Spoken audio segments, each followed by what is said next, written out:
Le débarquement. Ils arrivent.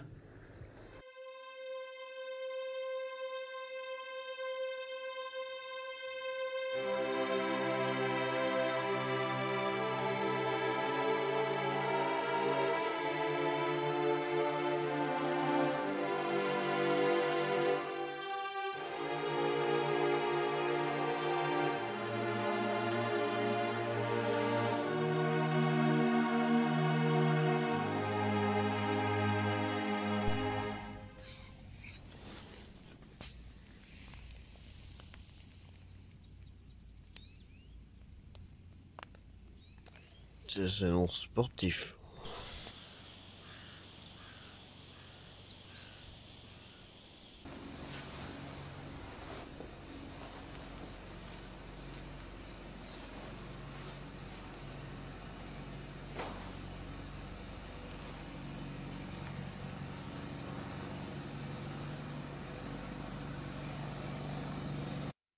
Allez, c'est parti. Il est 9h30, je pars un peu tard, mais bon, j'avais besoin de sommeil. La jambe, là, j'ai fait 2-3 tours là de chauffe là, c'est pas ouf. Je pars du camping, direction Pegasus Bridge. Bon, aujourd'hui, le temps va pas être avec nous. Le vent non plus, je pense.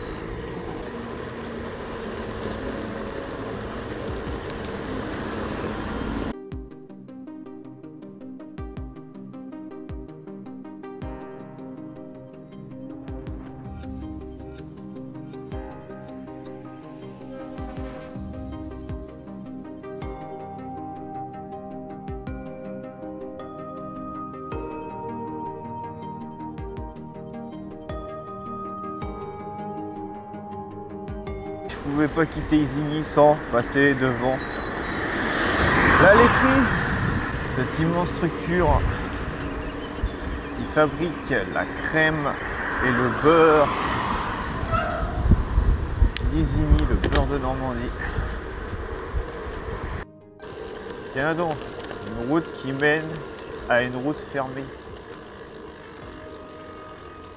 Bon, maintenant on va faire de l'escalade. Apparemment, je suis pas le seul à passer par là.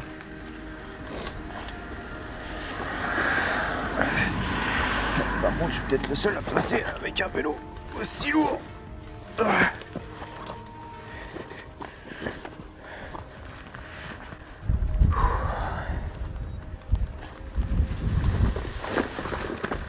bah voilà.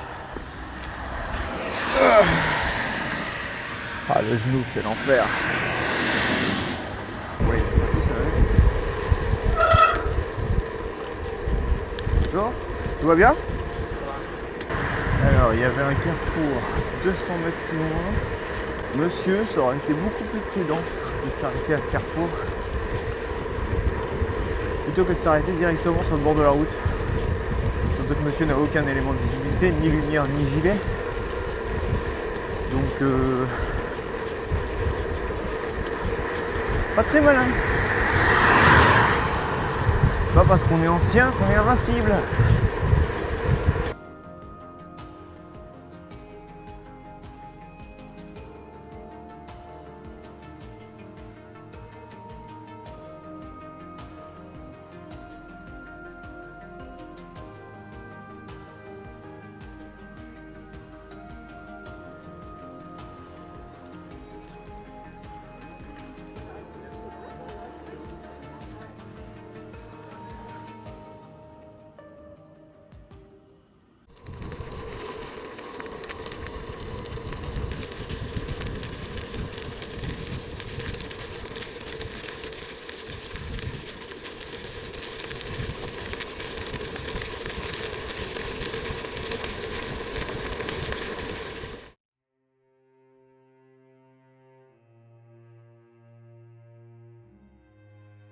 À la pointe du Hoc, les Allemands avaient installé une batterie d'artillerie équipée de 6 canons de 155 mm. En mesure de couvrir les plages qui avaient été sélectionnées pour le débarquement des troupes américaines, Utah à l'ouest et Omaha à l'est, les Alliés bombardèrent la batterie à plusieurs reprises avant le débarquement.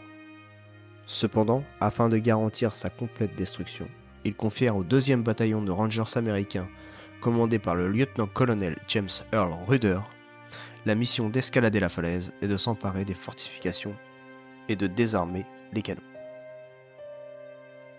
Dans la matinée du jour J, après une ascension périlleuse à l'aide d'échelles et une corde en grappin, les commandos américains s'opposèrent aux artilleurs allemands dans une bataille sanglante.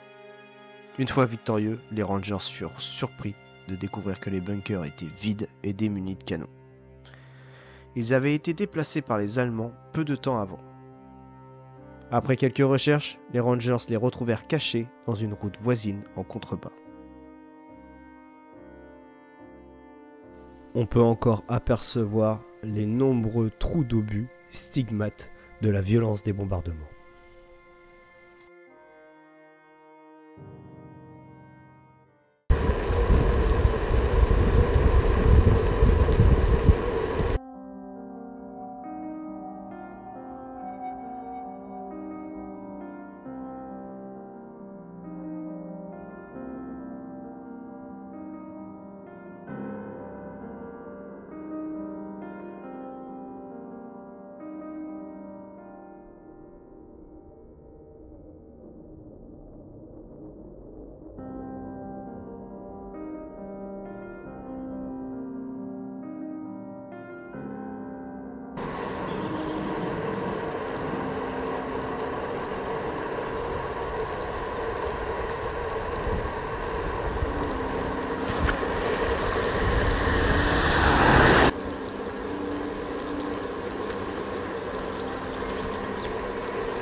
Le débarquement.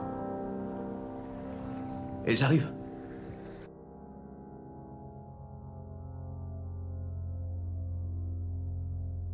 Au matin du 6 juin, la première division d'infanterie américaine, la Big Red One, la 29e division d'infanterie américaine, devait faire face à la 352e division d'infanterie allemande sur la plage d'Omar. Après un bombardement raté, les Américains qui débarquèrent devaient faire face à une très forte résistance de la part des Allemands. Cloués sur les plages, les premières et deuxièmes lignes pataugèrent avant d'arriver sur les plages. Certains mouraient noyés, d'autres atrocement mutilés. Tant et si bien que Omar fut la plus sanglante des plages du débarquement. Mais dans l'après-midi, les premières lignes réussissèrent à percer le mur de l'Atlantique et entrer un peu plus à l'intérieur des terres et réussir le débarquement.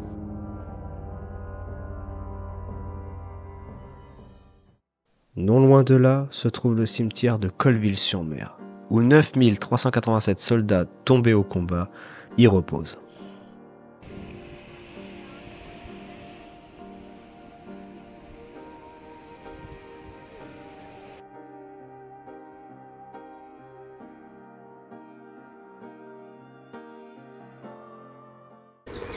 J'enchaîne le dénivelé depuis tout à l'heure et dès que j'ai un point mort dans le pédalage, ma jambe me fait souffrir. Allez, encore 50 km.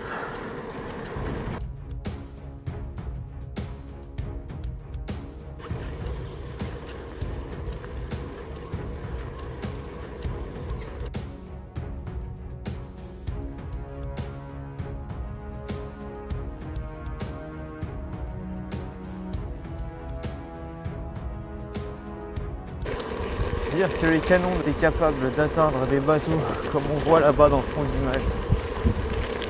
C'est assez dingue.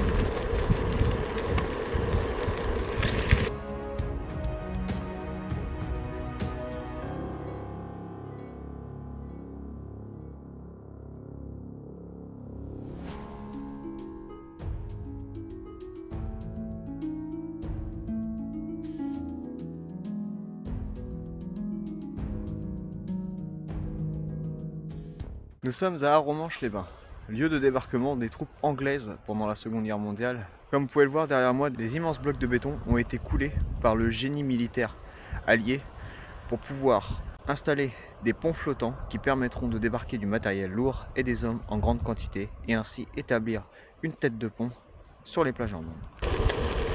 10%, ouais, je dirais plus.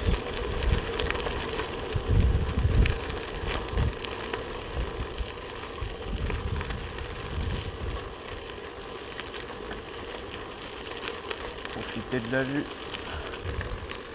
Salut les pépères.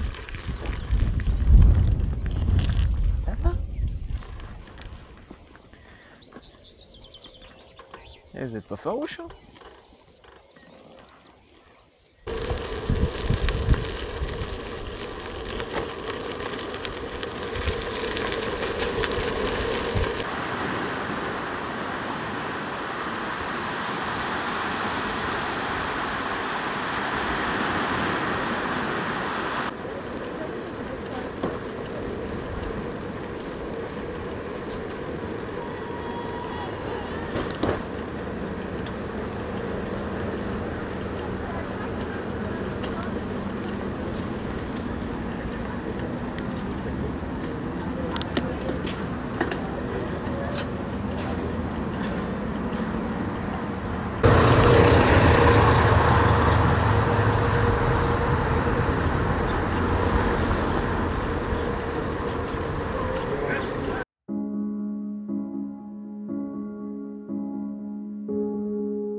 Donc là on vient de quitter Arromanches qui avait pour nom de code Gold.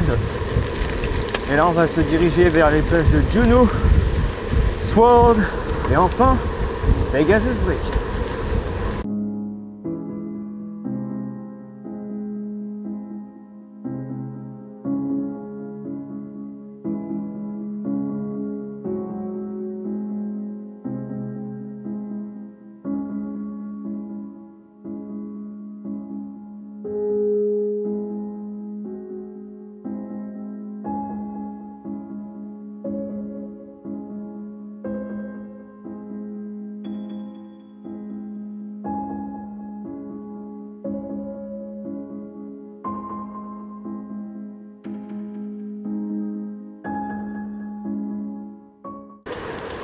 C'est sur cette plage qu'ont débarqué les troupes canadiennes, membres à l'époque du Commonwealth, comme les Australiens, les Néo-Zélandais, les Polonais à l'effort de guerre. Quel kiff en tout cas de rouler le long de ces plages. C'est incroyable. Actuellement, on est entre Luc et Lyon-sur-Mer. Ces deux patelins, ils ont un fort taux émotionnel pour moi puisque mes parents, ils avaient pas trop le sou. Je suis né à Caen, je vous le rappelle, et on partait pas en vacances. Quand on allait à la plage, généralement c'était à Luc ou à Lyon-sur-Mer, ou alors on allait du côté d'Omaha, les plages du débarquement, etc. On est à Lyon-sur-Mer. Et ici, il va y avoir une reconstitution du débarquement. Attends. Il existe toujours.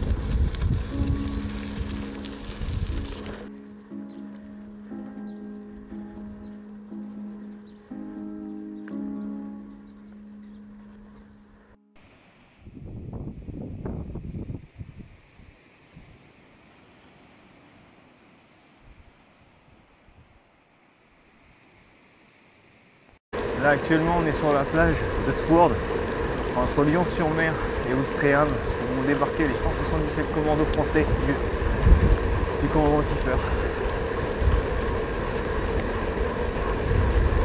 Les premiers Français à avoir posé le pied sur le sol français. Et à Sword débarquera également la première spéciale brigade britannique et son célèbre joueur de cornemuse Bill Millin, qui plus tard iront relever le bataillon de la 6e division d'infanterie de parachutistes qui, au petit matin, avait pris le pont Pegasus.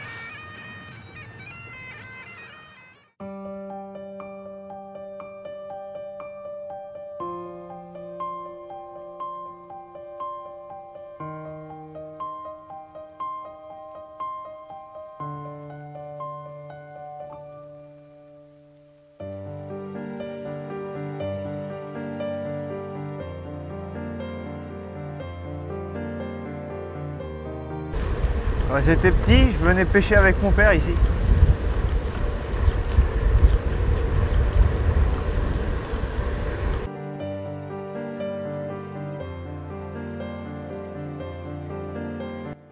J'y suis, Pegasus Bridge. Voilà, le fameux pont pris par la première division aéroportée britannique de parachutistes et de planeurs. Et à la sortie du pont se trouve la maison Gondoré, première maison libérée en France le jour du D-Day.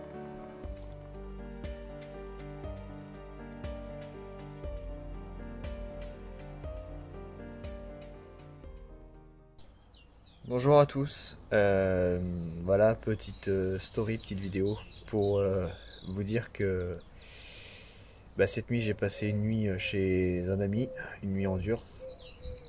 Ça m'a fait énormément de bien. Le souci étant, c'est que la douleur à la jambe ne part pas, ne s'en va pas. Et qu'elle empire de jour en jour, elle remonte sur le côté de la cuisse. Donc avant de faire plus de bêtises et de compromettre les événements auxquels je participe bientôt, je prends la décision d'arrêter là. Ça m'attriste de ne pas pouvoir terminer, mais j'ai plus le choix. Donc j'espère que vous comprendrez et que on en fera un débrief en vidéo, tout ça bientôt, je vous promets. J'en profite aussi pour vous remercier de tous vos messages de soutien, vos messages privés, pour tous ceux qui étaient au courant de mon problème, entre guillemets.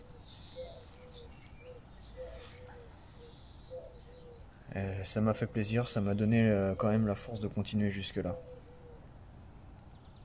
Donc merci à vous. Et puis je vous dis au prochain objectif, on reviendra plus fort, soigné. Déjà on va voir de quoi je souffre réellement. Et puis on continue, hein. Allez. Tchuss, c'est cyclopathe.